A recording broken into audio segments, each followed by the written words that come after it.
Hey, everyone. Welcome to another recording session of the Polite Society podcast. I'm Paul Lathrop.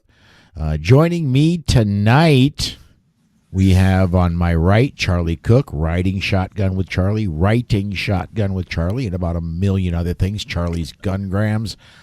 Below me, we have Rob Morse, self-defense gun stories, and the Slow Facts blog, and almost everybody who does Second Amendment news picks up Rob's stuff and runs it from Slow Facts, and they just run it other places. If you read 2A News, chances are you've read Rob's stuff. So let's see here, guys. I think, let me get over to show notes. As I do that, I want to remind everybody that if you're catching us live and you want to comment, get your comment in, and if it's relevant or if it's funny, and especially if it's both, we'll get it on the air. We'll laugh along with you, and we'll talk about your comment on the air.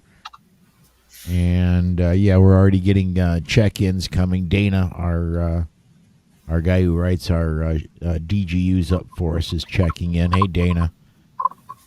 All right. And one more thing I got to change here, and I'll be ready to go. Oh, that isn't it. Where is it? It's this one I need. I got to put that guy over to that. All right. I am ready to kick our intro, guys. You two ready? Ready. All right, here we go. Let's do it. Masada Ayub in 5, 4, 3. Hey gang, this is Masada Ayub from the Pro Arms Podcast. I'm here to remind you that our podcast is a member of the Self-Defense Radio Network, and I'm going to suggest you do what we do and check out the other podcasts at selfdefenseradio.net. Treat every firearm as if it's loaded. Never point a firearm at anything you're not willing to kill or destroy. Keep your finger off the trigger until you are on target and ready to fire. Always be sure of your target and what lies beyond it. All right, welcome, and I keep forgetting to pop over to show notes when I do that. Welcome to the Polite Society podcast. We're recording this one, everybody, on Monday, November 20th, 2023. I'm Paul Lathrop. While Paul is using the force, I'm reading show notes. I'm Rob Morse. And on tonight's show, we talk about the firearms export ban. I'm Charlie Cook, and we'll also talk about the LAPD revoking a resident's concealed carry permit after he criticized the department. Also on tap tonight, we have 2 teenagers in Baltimore who wound up with extra holes in their bodies after attempting an armed robbery. So climb aboard. Strap in. And hang on. Episode 684 of the Polite Society podcast starts right now.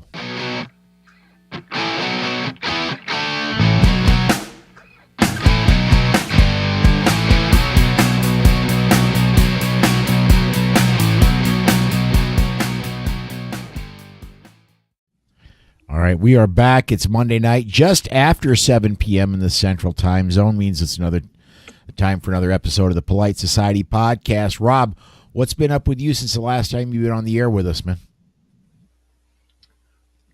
Me living my wonderfully boring life. I was on Bill Frady's Lock and Load radio show. I enjoy that. I recorded another episode of Self-Defense Gun Stories. I carried and I dry practiced. Charlie, how about you? I've had a few classes over the weekend. I actually had 3 classes this past weekend.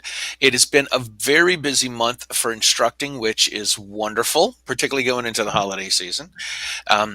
I actually ordered an old shotgun book by Elmer Keith this past week. I don't know, something came across me and said I should dig up some old classics and see if I can find some. So I ordered that, and I also got a copy of Yehuda Reamer's Spot Gilly book, which is a Where's Waldo for gun folks. So that's I'm excited about that. That's going to be kind of cool to look at. And he's got all sorts of characters. He's got Fuds in there. He's got an angry RSO. He's got a frustrated ATF agent, a tactical rabbi, and some of the other characters that we see at the gun range. And some of them are real people as well. So that is what's been happening with me. All right. Hey, Charlie, before we go on to Paul, Did you see a surge in students? Okay, everybody needs to know Charlie is in Massachusetts. If you don't know your geography, that's south of Maine. Did you see a surge of students after the attack in Livingston? I've seen the surge in the last 2 months, and it kind of seems to be slowing down just a touch, and it's probably because of the holiday season. But Sure. a lot of the people that I had booked for classes reached out before the shooting in Maine. Um, Oh, I think what's been happening in Massachusetts is this Gunmageddon bill that came up, this 4420 that got three different gotcha. numbers before they changed it, and I've had people call me and say, "Hey, listen, um, I want to take the class. I want to get a gun license. I want to be able to buy a gun. I don't like the government's taking this right away from us and making it more difficult, more expensive, more timely. Um, would you give me a refund if I take the class and my license doesn't get grandfathered in?" And I'm like, I can't. Like, that would be a little bit crazy that I teach the class, you take everything, and then they change the laws. They're not changing the laws for that person; they're changing the laws for me as well. So I've got to go back and go through all the nonsense if they're going to have to go through the nonsense as well. So I think that's been a catalyst for a lot of people. So could Gotcha. you do the Thank you. work, and if I don't do my job and get these idiots out of office, and then you're going to give me my money back? Right. I will say this: since the summer, since this bill came out at the end of June, every class that I do, I spend time talking with the people and saying, trying to get an idea for what they do and why they're taking the class. And then I say, listen, there's this bill out there that you need to write to your politicians about. And here's how you find your politicians. And you need to write to them and say that you think this is just a bunch of baloney and a bunch of bunk, and you think it's a government overreach. And I get that people aren't going to do it, but I think I've got the duty to tell everybody every time that they Right. need to do this. And the reason that you're here the reason that you're here is because if this bill goes through and they have a written exam and live fire and de-escalation and active shooter training, and then you can't carry anywhere, that really defeats your purpose for having a license. I hate saying it's not my fault. I'm certainly doing what I can to prevent this from happening, but it's the law is going to affect me as well. So if the one of the things that they proposed is that the state gives out the certificates instead of the instructors give out certificates. So I would tell them, I'm like, so if this goes through, if I can teach the class, the state's going to issue your certificate. They're not in a rush to issue your certificate. And then after you get your certificate, you apply at your local police station. Then you've got to send everything back to the state to have them approved to make the license, to send the license to you. Government Welcome efficiency. to Yes. welcome to Come the to think of Commonwealth. it, I did do something else significant this last week. I voted. Nice. And that reminds me, I do not have my wallet on me on these pants. I need to go get it and look. And I need to do that tonight because I cannot remember what year my concealed carry permit renews. Expires. Yeah. And I can do it up to 6, just like a driver's license. You can do it up to 6 months before it expires. And my birthday's in January. That's when driver's licenses and concealed carry permits expire. So I need to go look. Well, mine is expiring very soon as well, and I reapplied for my license to carry back in October. And I'm like, I have to put some of the ridiculous stuff you have to put on the certificate is I have to put my name, my instructor number, my instructor certification expiration, and my LTC expiration date. And so I called today, and my renewal's been approved. I don't have the license yet. They haven't made the license and sent it out. So I emailed the lady that does all of the police certifications and goes through all the information. And I said, hey, listen, my license expires this week. I don't have a new one, but I still have classes coming up. What am I supposed to put down for the expiration for the classes that I have that are after my birthday? So I'm waiting to hear from her. I did get a receipt saying that my license has been renewed. So I'm going to be one of those guys that pushes it and says, I'm still going to carry, and I'm going to carry a copy of the a copy of the receipt to say that my license has been renewed. Because after it gets renewed and you get the certificate, I don't want to say it's supposed to be valid, but the receipt's supposed to show that you're okay to keep on carrying. So I'm going to, supposed to. So I'm going to be like, you know what? I'm going to push this. I don't anticipate getting pulled over or anything else, but I'm going to carry a copy with me. So Charlie's going to drive carefully over the next couple weeks. Yes. Well, then after that, it'll be back to normal.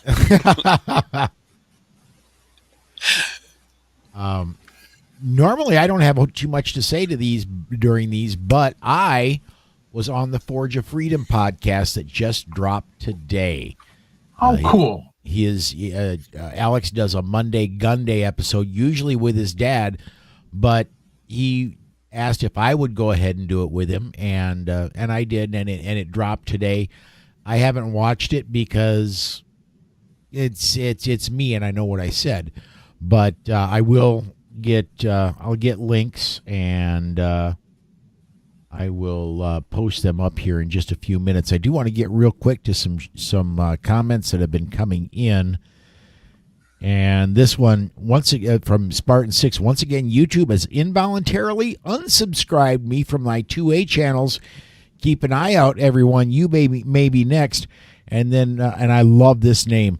Fat Bastard says, FYI, I had to subscribe again. Check your status to mess with the algorithm. Yeah, and let that specifically with YouTube, I noticed I wasn't getting notifications anymore. So I had to go in, and you can subscribe to channels, but you won't get a notification about new videos unless you subscribe to all, including live videos. And I was missing a lot of shows that I normally catch, and so I had to make sure that to go through on the ones that I really cared about and click those. I'd missed, for example, I'd missed several of the Four Boxes Diner videos, and when I got up this morning, I thought Alex said that was going to drop today, and yeah, it did. It just my subscription wasn't. They'd messed with mine too. So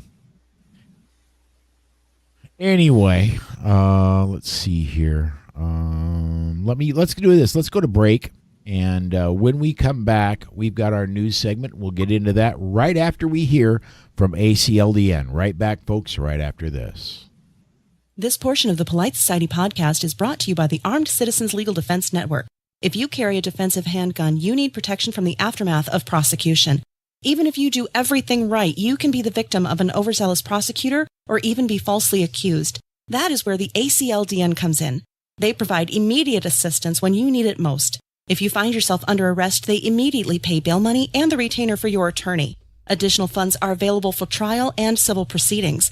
Beyond the money, they have far and away the best team in the industry, providing you invaluable information and training DVDs that are included with your membership and who stand ready to work with your lawyer on your defense. People like Massad Ayub, John Farnham, James Fleming, Tom Gibbons, Emmanuel Capelson, Dennis Tuller, and led by network president Marty Hayes. Initial membership is only $135 for your first year, and you get 8 incredible training DVDs and other educational material when you join. If you don't have tens of thousands of dollars to defend yourself at your disposal right now, you need to be a member of the ACLDN. Go to armedcitizensnetwork.org and become a member today. And please mention that you heard about them on the Polite Society podcast. All right, we are back. This is the news segment of the Polite Society podcast. Rob, you looks like you're claiming the first story in show notes. You want to read that one, man?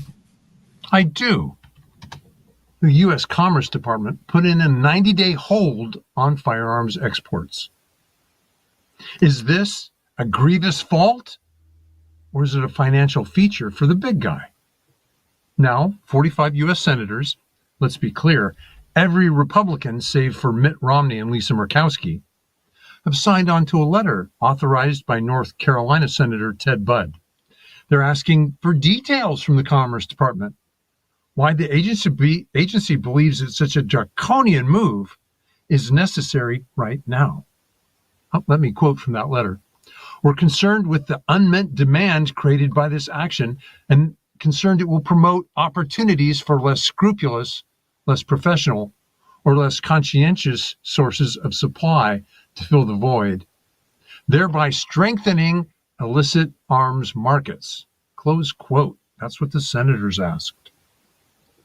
They cited an industry association estimate of a direct cost of at least $89 million from the 90-day pause, and as much as $238 million annually if it becomes permanent. Earlier the month, Republican Representative Mark Green, he chairs the Homeland Security Committee, led a separate letter from more than 80 U.S. lawmakers, most of those congressmen, seeking answers on the pause. That's for the news part. And now what you and I wonder is, there are very large firms that are international in scope, Beretta being one of the most obvious, Glock another. If some of the parts you need for your U.S. production come from overseas, if some of the parts overseas branches of your firm need come from the U.S., are those considered exports? Yeah. Do you have to now pay the big guy to get your own products shipped to your own companies? Not only that, it's I think this is honestly, it's a pause, the same as a temporary tax. There's nothing more permanent than a temporary tax. I don't think there's going to be anything more permanent than this pause, as long as people of Biden's persuasion stay in office. I think this is going to be a permanent thing, and I honestly think Biden is trying to drive all firearms companies out of business. This is just another step in that direction. Well, one of the things that makes it so fascinating is Israel asked for $24 million. No, I'm sorry, 24 million ARs. No, 24,000 ARs. And Biden said, the Biden administration, oh no, we're afraid that if we give your military rifles that some of them might end up in the hands of civilians. This is the same administration that left $83 billion of military equipment in Afghanistan. With a B, yes. B, yes. So, wow. Hypocrisy knows no bounds. Absolutely. It knows no bounds. The guy that left 84 billion? 83? 83. Okay. Give or take a billion. I mean, really, what's a billion a month, friends? Yeah, what's a billion here or there? Tanks, machine guns, full auto machine guns, I'm sure, ammunition, all sorts of military gear. He leaves it behind because it's easier to leave it behind, and then he's concerned about 24,000 rifles getting in the hands of Israelis. Are you serious? This guy's a completely off his rocker. Yeah, and let's face it. I mean, I am a fan of the Tabor rifle, IWI Tabor rifle, and the Israelis do a fantastic job of manufacturing weapons. However, they don't have the capacity for manufacturing that we do. We could manufacture 24,000 rifles and call it Tuesday. They can't do that so much over there. I'm right with you guys. This is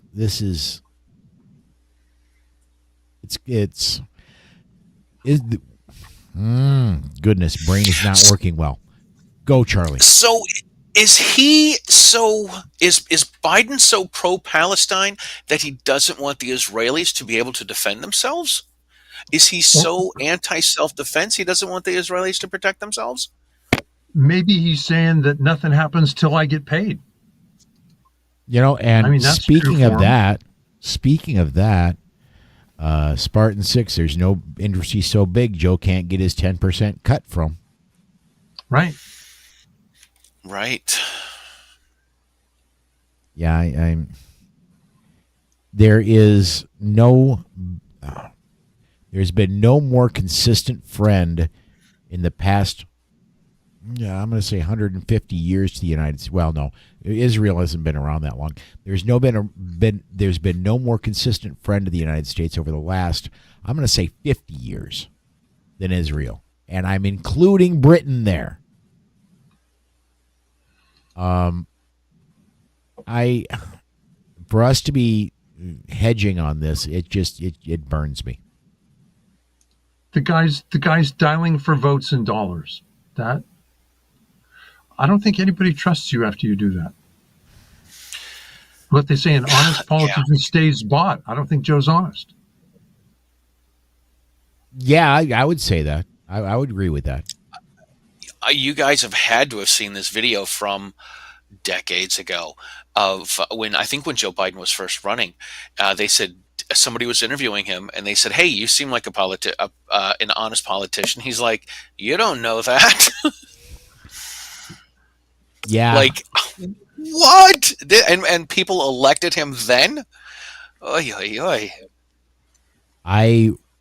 One of the things I like to do, our local over the air broadcast station has one of the, I think it's called Me TV or something like that. And then during the middle of the day, they will have old Johnny Carson shows, full Johnny Carson shows run. And the other day I was just flipping channels around, ran across Johnny Carson, and I thought, I could watch this for a little bit. And in his monologue, he's slamming Joe Biden, who just had to back out of, I think it was the 1976 presidential primary for the Democrats. He had to back out because of plagiarism. Right. And everything old is new again. Absolutely. I've seen a bunch of videos where you hear Joe arguing with people, and he's like, "I was the top of my class," and they're like, "No, you weren't in the top of your class. I did this, I had this scholarship," and they're like, "Nah, you didn't have any of that stuff, Joe. I got this degree." Charlie, nope, you didn't get that either. Charlie, the good news is that maybe back then those people were real. Now we're not so sure. Right. All right, let's go ahead and move on to our next story here. This one out of Los Angeles. Vince, and I hope I'm saying this right, Ricci, Ricci, a Los Angeles resident and father, defended his home and family, including a 5-month-old child, from 2 armed intruders. And yeah, this is a news story. This is not a DGU story. The incident occurred on November 4th when Ricci returned home from the gym and was confronted by the intruders at his front door. Inside were his wife, daughter, and their nanny. Ricci, a legal gun owner with a concealed carry permit, used his firearm in self-defense. However, days after the incident, the Los Angeles Sheriff's Department informed him that his permit had been revoked. Ricci believes the revocation was due to his confrontation with LAPD officers, who he criticized for poor investigation of the incident, including not collecting casings as evidence. Reason for the permit's revocation remains unclear, as the sheriff's office has not commented on the matter. Ricci, who obtained his permit after a lengthy process, emphasized in an NRA video that the shooting was a clear case of self-defense, noting the assailants were armed and threatened him at his home. He also highlighted the broader issue of self-defense incidents being overlooked in the U.S., suggesting political agendas often play a role in how these cases are treated. California law permits residents to carry firearms on private property without a license, and Ricci used his firearm legally on his property. Yeah, you don't... in the military, there's a very much... When a military goes overseas, there's very much a them versus us mentality. In any California law enforcement agency, it's them versus us. And guess what, folks? If you're not wearing a badge, you're part of them. I use this defensive gun use in my Self-Defense Gun Stories podcast. Ricci talked to reporters after his attack and self-defense incident. Don't do that. No, don't do that. Then he runs his mouth to the officers when they later come back. Don't do that. So I'm treating it like a little bit like a DGU when it's actually a news story. Yeah.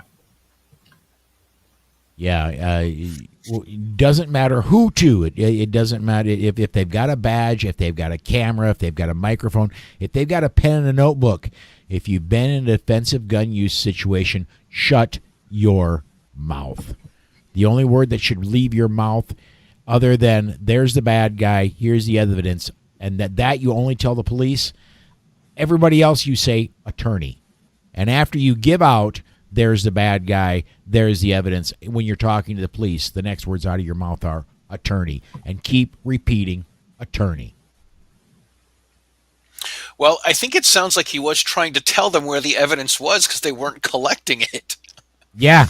And I'm not a fan of the way the agendas get pushed on television shows. And full disclosure, I haven't had cable TV for 12 years, but when there's shows like CSI that are out there and they have 7 different versions of CSI in Miami and Right. New York and LA, Chicago, and all this, people start to learn that this is what they're supposed to do. They're supposed to gather all this evidence.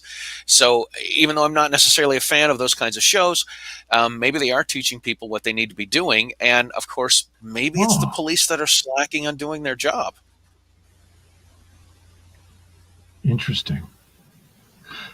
Hey, Paul, can I compare the Florida and the St. Louis stories back to back? Do it. Okay.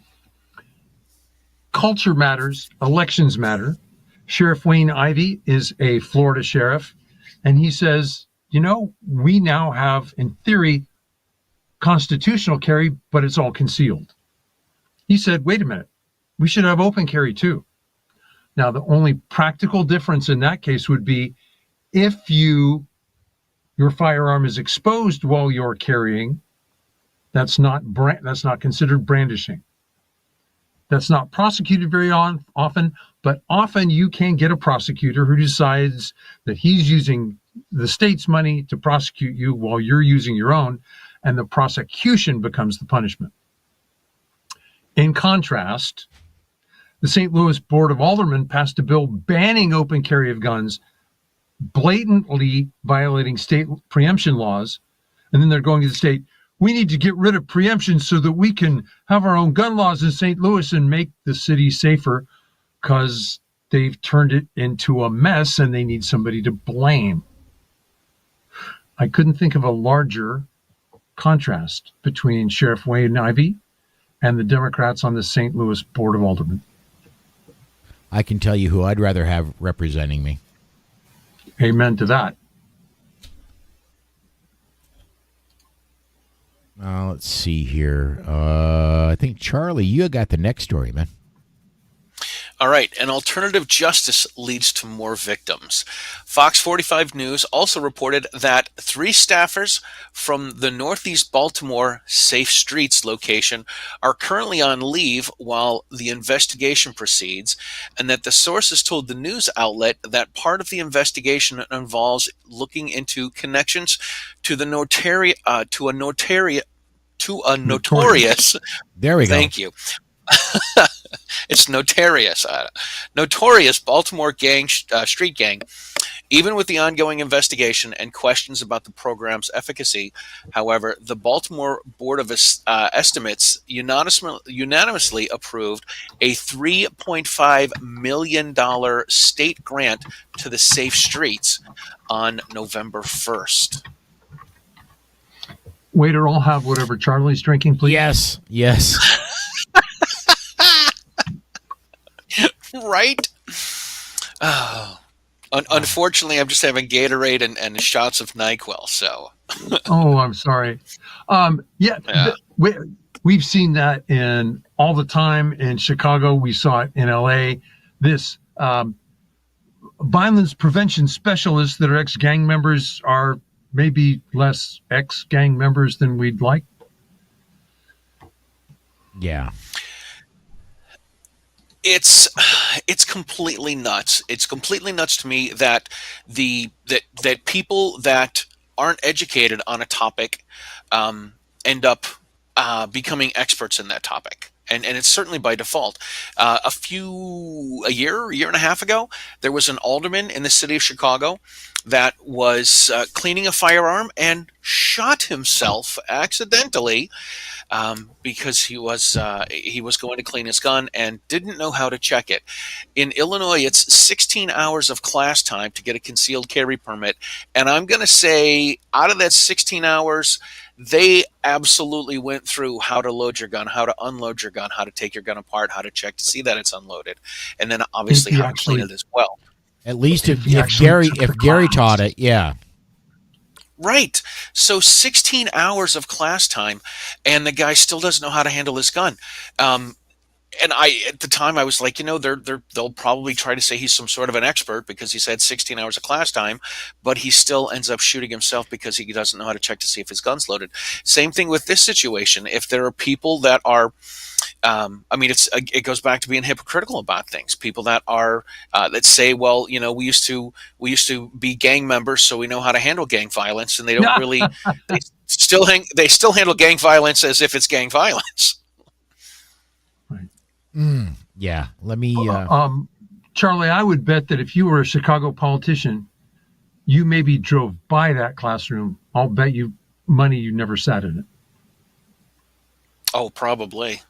I want to go back. I want to get to comments, and we've got a lot of them that have come in. I want to go back to some that have come in, going back as far as our last story. As soon as I get scrolled to the right place, here we go. First one we got up is Sisters in Arms says, stay quiet after a critical dynamic situation. Call your attorney. I'm going to say, open plug here. We run their ad every week. Armed Citizens Legal Defense Network. Make sure you're a member. Make sure your family, anybody that has access to a firearm in your household needs to be a member. Family memberships are a great deal that they put out. Don't you call ACLDN after it. If you get one call, call your spouse very briefly and without specifics. Say you need to call ACLDN and get the ball rolling that way. If you've only got one phone call, quite often my understanding is those calls are recorded. By the way, yes, they are. So don't. And they're probably Go ahead. No, I'm waiting to hear what you say, Charlie. Yeah, me too. I said they're probably used against you. These calls. Oh yeah, gotcha. Right? Hey, honey, call the attorney. I just shot somebody. Doesn't sound good. Yeah, doesn't sound good. She also followed up with they could use any word against you. Absolutely. This is why it's important to get some ongoing education, whether it's from a local instructor or something that's a USCCA class or something, or some sort of advanced class that talks about self-defense. A lot of times particularly what I'm teaching in Massachusetts, we're just teaching people how to be safe with guns so they don't hurt themselves. We don't get into self-defense, don't get into legal stuff. People ask about it, so you get into it a little bit, but that's not what the class is supposed to be covering. So people need to get some advanced training. All right, and a couple more here. For this one from C&T Designs and Arms. Coop, I need to get an email out to you. We need to get you on a weekend show here in the very near future. C&T says the cops are not there to defend your rights. The cops are there to draw chalk lines and write paperwork. Well, yep. Coop, I'm going to say they're also there to put bad guys in cuffs. Make sure you don't look like a bad guy. Ooh, nice way to tee up our next story. Yes, do it. Are you worried about an unexpected knock at the door? Don't open the door with a gun in your hand. In January, an Alabama man was shot and killed by sheriff's deputies. This man was standing inside his home. The deputies responded to the wrong address for a shots-fired domestic disturbance call. When they saw the man standing in his own home with his own firearm with a gun in his hand, they killed him. Prosecutors just concluded their investigation and will take no further actions in the death. So, talk about this with your instructor. This wasn't supposed to be a DGU, but it is in the news. By the way, that was in Alabama. We've read these stories in Florida. It breaks my heart and makes me angry. And frankly, I don't have a good solution for it. I would love to discuss it with the rest of you here. How do we answer the door, guys? I don't. Ring doorbells. Right. Moss says, have a maintain cover, shout at the door. You don't need to answer it. If it's law enforcement, you can call and have a dispatcher between you and them. Yeah. Anthony Calandro talks about in his book that if you're having some delivery, not Amazon or something like this, but if you're having pizza delivered or some food delivered and you're going to leave someone a tip, put the money in an envelope underneath the doormat and leave it there and say, leave the food there. There's a tip underneath the doormat. Thank you very much. But if somebody comes and answers the door, don't open the door. You can shout through the door, ask who they are, ask what they want. Well, here's what bothers me. I'm thinking they can shoot you through the glass when they see the gun in your hand. Yeah. They can say, he was a threat. To whom? Well, he had a gun in his hand. As a guy I know who does live fire training says, cops are fear trained. He frightened me by having a gun in his hand, so I get to kill him.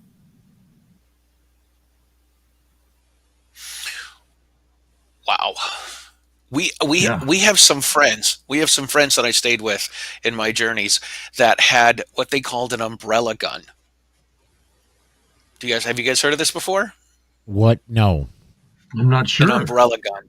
And so I had to ask them, I'm like, what's an umbrella gun? And they're like, it's a shotgun that you leave at the front door with all of your umbrellas in one of those little umbrella containers. And I'm like, I never thought of that. I don't have to live that way, I guess. You know what I mean? Yeah. Like it's never been a consideration to plant a gun at the front door. That seems a little crazy to me. And I'm also going to say this. It is as fast, if not faster, to draw from a holster as it is to bring a firearm up from down at your side. If your arm is fully extended, handgun in your hand, arm all the way down at your down. Let me stand up here for a second. Yeah, down below your hip. Yeah, exactly. I got to bring my microphone up. If your right arm is all the way down below your hip, it is just as fast to come up and draw as it is. Yeah, to swing up a shotgun. Yeah, exactly. I just had my microphone support come apart. That's no bueno. We just had a uniform failure there. A costume malfunction. Yikes. Oh my. Oh, no. Hey, be careful there. Be careful. I'm gonna have to hold my microphone for a while. Let's see here. Let me. I want to get some comments in, mainly because I told you, I warned you, if it was funny, I was getting it on the air. A notary Baltimore street gang. They'll guarantee your signature and then bust you up. Thanks, Michael. Thanks a lot. Oh, let's see here. And Spartan 6, another good one. I have a Blink doorbell. I talked through that. Yeah. And CNT says, due to our courts, the cops have the power to murder you, and their actions can be lawful. Yeah. All right. Charlie, you want to go ahead, and we've got about 5 minutes left in the news segment. You want to take our next one? All right. The U.S. Supreme Court ruled in 2022 in the New York State Rifle and Pistol Association versus Bruin that the Second Amendment protects an individual's right to carry a handgun for self-defense outside of the home. Today, 67% favor the decision, which is an increase of 3 percentage points from late September. Recall that the poll was the previous poll was before the invasion of Israel and the Palestine protests in the United States. Some of these protests, you watch the videos, it's a lot scary. Yeah, if someone had told me that New York politicians were going to tell Jews to stay home so that they don't provoke violence by walking on the street, wow, I would have thought they were intoxicated. You know, I haven't been to New York City in a long time. The few times I've been there, you know, New York City has a reputation of having a Jew or two that live there. Yeah.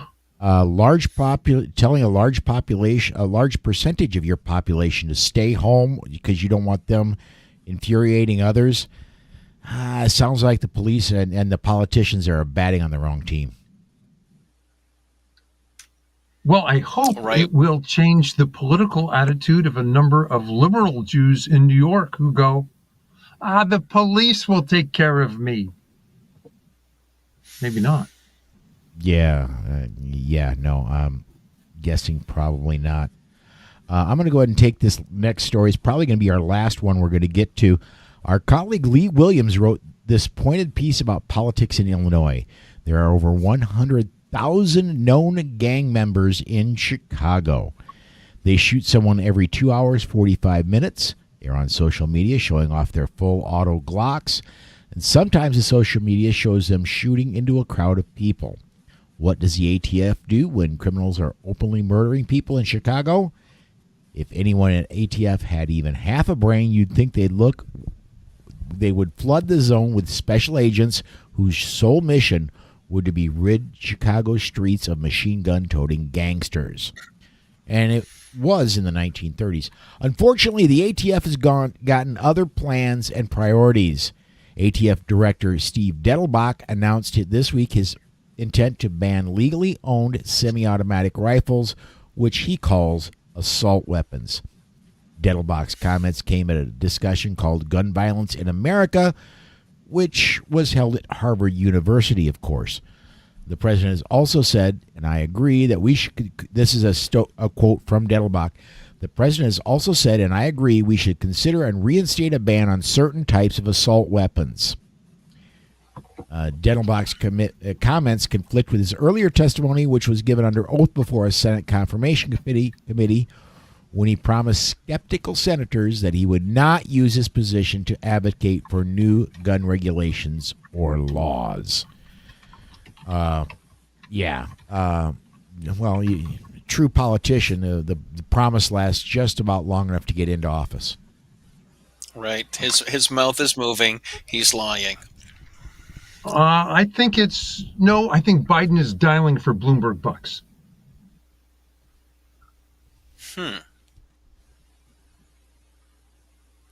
Yeah. Here.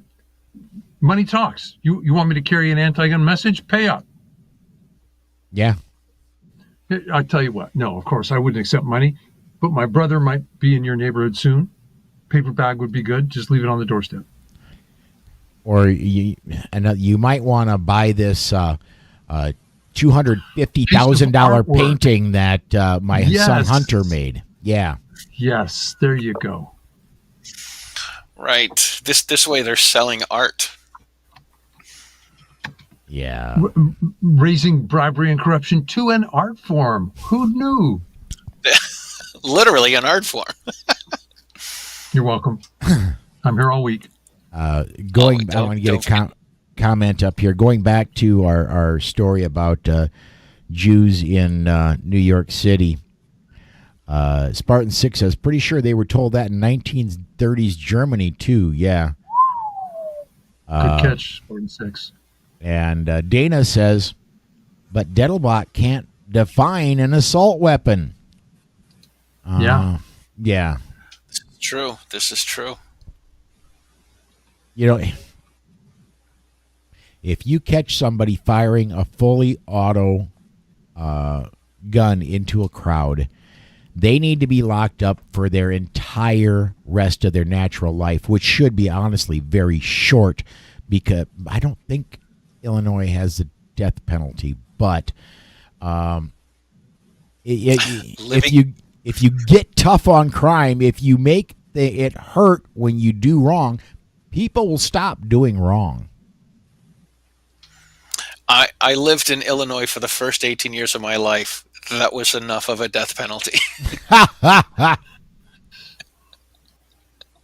A refugee from Illinois, Charlie Cook, now lives in, right? Yes, in Massachusetts, right? He from the fire to the pan, right? Fireplace into the fire. Frying pan into the fire. Yes, there we go. On to DGUs, Paul. Yeah, we're going to step aside to break. We're going to hear from the complete combatant. When we come back, we've got our DGU segment, and we'll get to that right after this.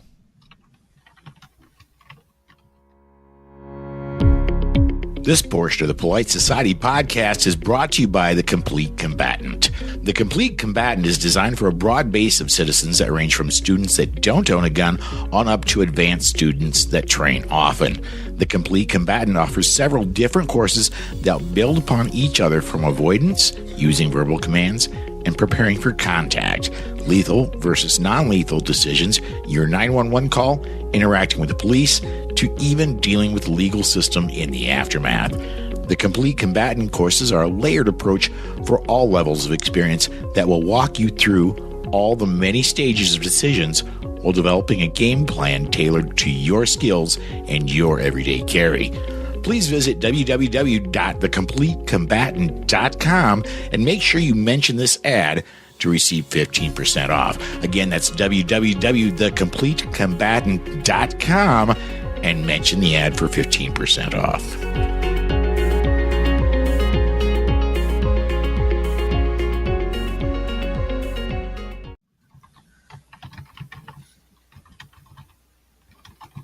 There we go. Sorry, I've got my microphone half repaired. Rob, thank you for. Let me read this first. These discussions are not legal advice. Some of us are trainers. I believe actually on the screen, all of us are trainers, but this is not formal training, and you need formal training. The defensive gun use segment is intended as information, not as training. As always, the opinions of the hosts are only their own opinions and not those of any sponsors or other affiliations. Rob, while I finish repairing this microphone stand, you want to take us to Fresno, man? I do. Fresno police and Fresno County Sheriff's deputies were following a vehicle traveling southbound on Island Water Park Drive. The sheriff had a helicopter in the air to keep track of the vehicle. Deputies were attempting to catch up to the vehicle and investigate a complaint of domestic violence. While they were attempting to catch up, there was no high or low-speed Bronco-type pursuit, just following along, and all of a sudden in front of them there's a cloud of dust and a crash. The vehicle was, the fleeing suspect was too busy looking behind him rather than in front of him, and he ran into a parked car. The domestic violence suspect then was seen fleeing into a nearby home. He's described to be in his mid-50s. Once in the home, he began fighting with the residents. Fresno is not Santa Monica, so he made a bad choice. One of the residents had heard about Pogo, pants on, gun on. He pulled a firearm and fired at the suspect at least once. The pursuing officers set up a perimeter when the injured suspect initially refused to surrender, but the suspect later changed his mind and was taken into custody without further violence. And he's going to face some pretty hefty charges. I just have one obvious comment, and that's that leaking blood from a gunshot wound tends to shorten discussions with the police. There's my microphone's on. Still trying to repair this darn thing. I'm going to say that John Correa puts it as fibs, fudge, I've been shot. It tends to change minds fairly quickly when it comes to do I need to be continuing with my current actions? And generally the answer to that is no. Yeah, it seems to be something else might be a little more important. All right. But guys, the fact I report on a lot of DGUs and I notice a trend. Bad guy runs and goes in, hides, and nobody finds him for an hour. And, we couldn't help you for an hour and now you're dead. So I wonder if the statistics that we have are a little skewed. by the way, most aggravated assaults involve people who are intoxicated. I would bet if you're breaking into somebody's home, you might not be sober. I'd say chances are good. Or so- if not alcohol, other mind-altering Right. substances. So Yes. bad decisions Other substances. bad decisions can lead you to make bad choices after you've been shot. I got to get this one up. Spartan 6 says, there's something about a gunshot wound that causes a man to sit down and reevaluate his life's decisions. My mother told me there might be days like this unless I changed. Yes, sir. All right. The world-famous Charlie Cook wants to take our next one. All right, we got another story from Baltimore, Maryland. We have seen a growing trend that is disturbing to most juveniles involved in violent crime, which the young suspects end up with extra holes in their bodies. Many cities led by Democrats have seen these incidences. One of the latest involved a 13 and 14-year-old boys whom police found at Johns Hopkins Hospital. Sources said the teens were shot during an attempted armed robbery. Their inadequate victim selection skills can be attributed to their youth. Investigators were also trying to determine if the duo were connected to a carjacking that also happened that same night. Quote, I do think that the people are at a boiling point when it comes to being a victim, said Melissa Pinkleton, a retired Nashville police sergeant and legal analyst. Pinkleton said, weighed in on the young offenders who were shot and what could be starting a developing reaction from their victims, including fighting back. Quote, this is where we are at. And the truth of the matter is that cities like Baltimore is down over 400 officers. That's absolutely directly related to call response time. Officers on the street to prevent crime, she says. 911 dispatch audio reveals that officers piecing together the string of crimes that all occurred within an hour that night. Officers said, we have one attempted armed robbery and one armed robbery and a possible carjacking. The dispatch says that's correct. We have not determined if the carjacking is related or not. Then Pinkleton says juveniles who are carjacking, shooting people, committing aggravated assaults, serious felonies, they need to stay locked up until their cases are adjudicated. It is time to start holding these juveniles and adults accountable for their crimes. No kidding. No kidding. So 14-year-olds, let's see, a 13 and a 14-year-old out committing crimes with, armed robberies. How do 14-year-olds get guns? They can't get them legally, right? We should have background checks for 13 and 14-year-old kids for them to get guns. Oh, yeah. And if only we had background checks in Maryland. Oh, sorry. Yeah. And this goes back to what I was saying earlier. Lock them up for a very long time and make penalties where they're going to say, oh, darn, maybe I shouldn't do that again. Or, darn, look at what happened to Jimmy. Maybe I shouldn't do that because look at what happened to Jimmy when he did that. We used to release juvenile suspects because we thought it wasn't safe for juveniles to be held in prison with major violent offenders. And now we're figuring out that, wait a minute, by the time these kids have committed that many crimes, that they're finally arrested, the closure rate is like 5%. So on average, they're batting, 15 to 18 crimes. By the time we finally arrest them, it's not safe to leave them on the street either. Mm. All right, now that I had my sweetheart bring me in and me another pair of pliers, I think I finally got this darn thing fixed. Let's see if it actually holds. Hey, how about that? Hey, all right.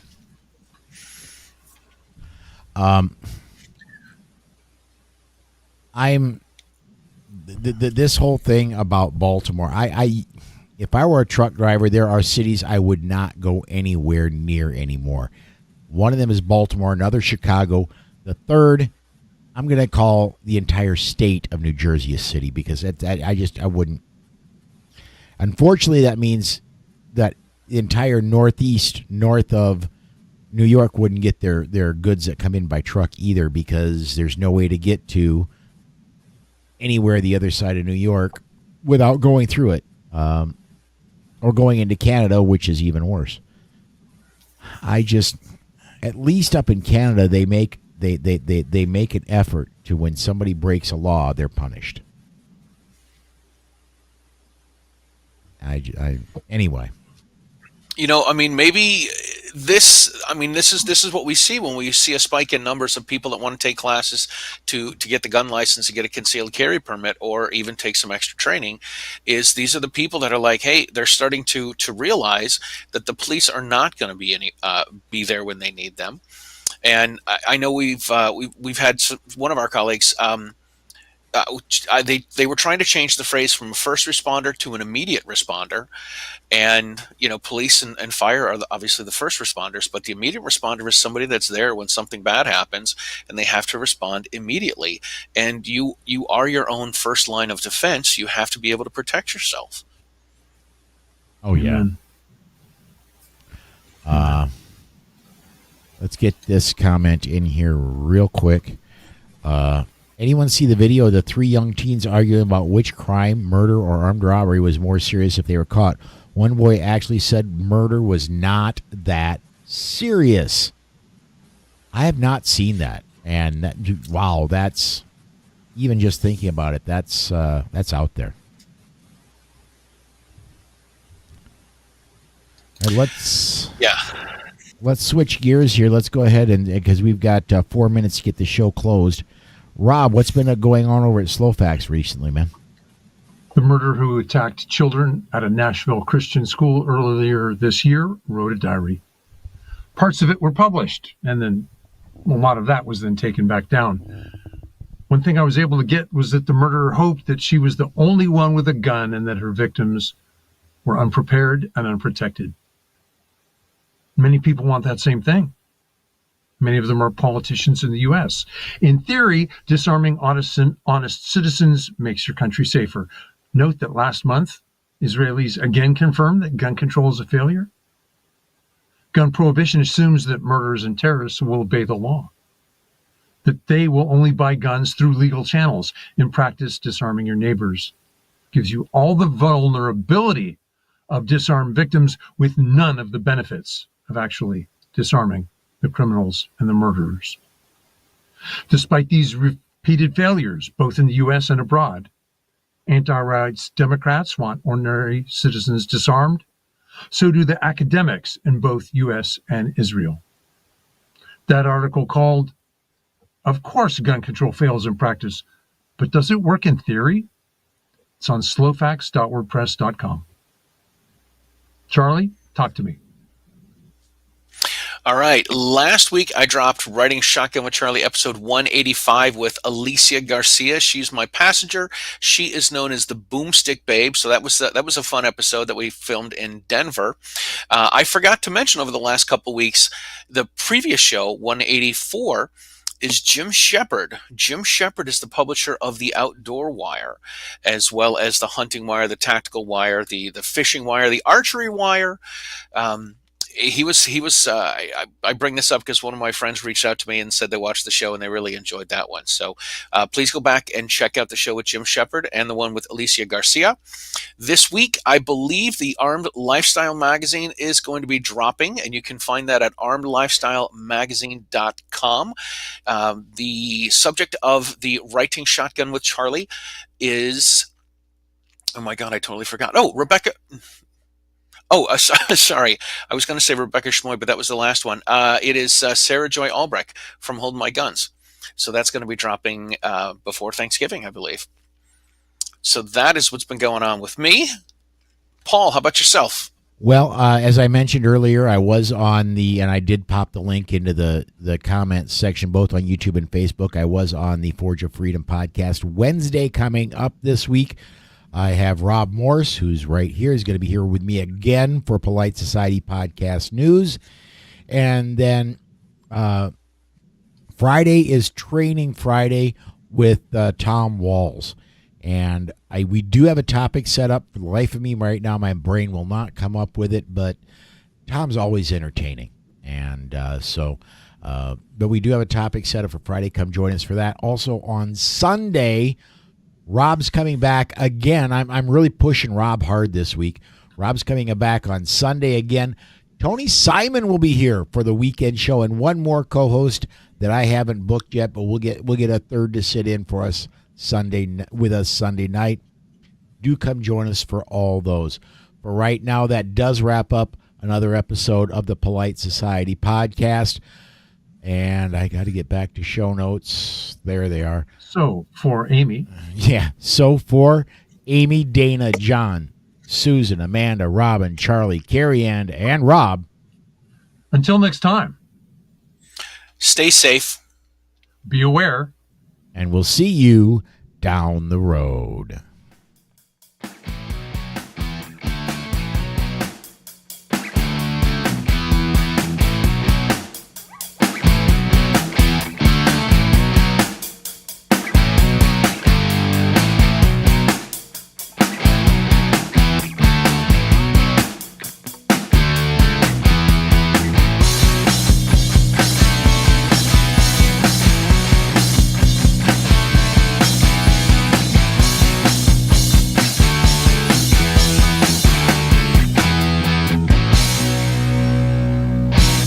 The views and opinions on the show you just heard are those of the host and the guest and are not necessarily the views of any sponsors or other affiliations.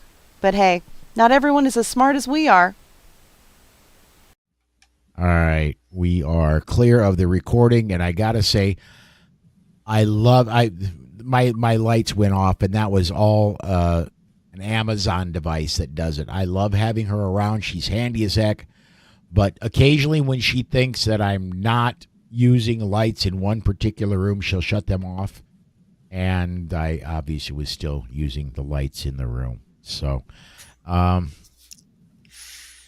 anyway, guys, anything before I go ahead and shut the streams down? It's been fun. No, hope you guys all. Yeah, I hope everyone has a great Thanksgiving.